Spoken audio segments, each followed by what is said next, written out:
बिहार के सृजन घोटाला मामले की मुख्य आरोपी रजनी प्रिया को सीबीआई ने गिरफ्तार कर लिया है। गाजियाबाद के साहिबाबाद स्थित राजेंद्र नगर से उसकी गिरफ्तारी हुई है। गिरफ्तार करने के बाद सीबीआई रजनी प्रिया को दिल्ली स्थित सीबीआई मुख्यालय लेकर चली गई। वहां रजनी प्रिया से पूछताछ की जा रही है। सीबीआई की स्पेशल कोर्ट ने रजनी प्रिया, उनके पति अमित कुमार सहित पूर्व आईएएस अधिकारी केपी रमैया को भगोड़ा घोषित किया था। बता दें कि सृजन महिला विकास सहयोग समिति लिमिटेड सबौर भागलपुर की तत्कालीन सचिव मनोरमा देवी की मौत के बाद रजनी प्रिया ने सचिव का पद ग्रहण किया था। रजनी प्रिया मनोरमा देवी की बहू हैं। उन्होंने घोटाला उजागर होने से मात्र 6 माह पहले सृजन में सचिव का पद संभाला था। कौन है सृजन घोटाले का मुख्य आरोपी? सृजन संस्था के सभी पदधारकों पर अगस्त 2017 में सबौर के तत्कालीन प्रखंड सहकारिता पदाधिकारी ने एफआईआर दर्ज कराई थी।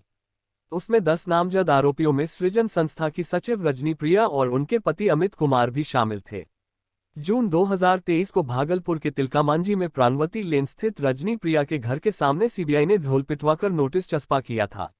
मुनादी कर लोगों से अपील की थी कि सृजन घोटाले की आरोपी रजनी प्रिया के बारे में कोई भी जानकारी मिले तो तत्काल सीबीआई से संपर्क करें।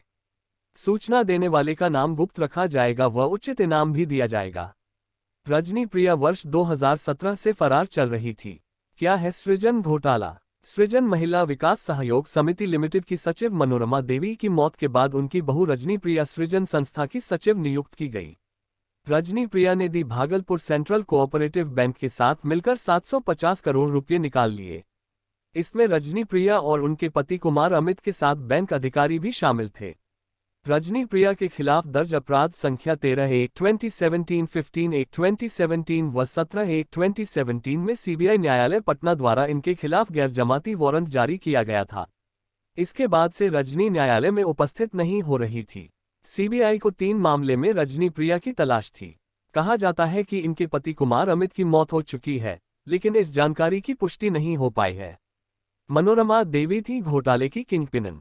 रजनी इस घोटाले की किंगपिन रही मनोरमा देवी के बेटे अमित कुमार की पत्नी है। इस मामले में कुल 27 लोग आरोपी हैं।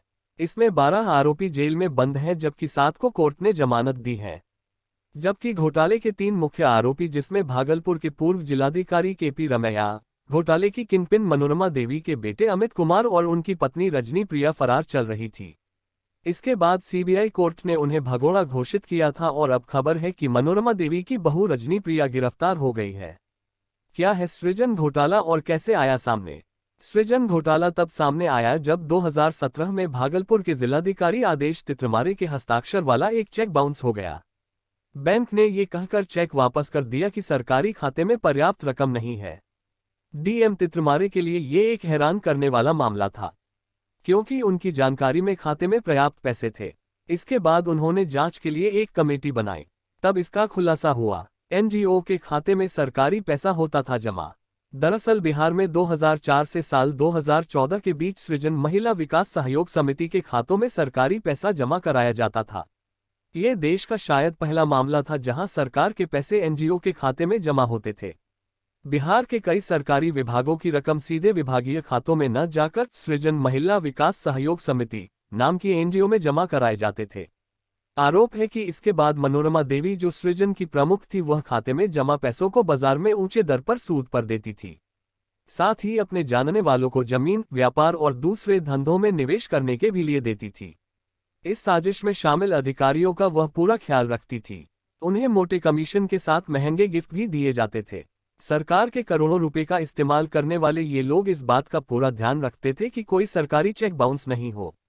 लेकिन नोटबंदी के बाद जब पैसा बहुत जगह फंस गया तब इस मामले की परतें खुलने लगी। इस घोटाले में पूर्व आईएएस केपी रमैया की बड़ी भूमिका थी। केपी रमैया ने जेडीयू से लड़ा था चुनाव। मामले में मुख्य आरोपी और कोर्ट से भगोड़े घोषित किए गए केपी रमैया जेडीयू के करीबी थे। आंध्र प्रदेश के नेल्लोर जिले के रहने वाले केपी रमैया जेडीयू से लोकसभा चुनाव लड़ चुके हैं। 2014 में पार्टी ने उन्हें सासाराम से मैदान में उतारा था, लेकिन उन्हें हार का सामना करना पड़ा। 1986 बैच के आईएएस अधिकारी रहे रमैया। बांका, भागलपुर, बेगूसराय और पटना के डीएम भी रहे थे।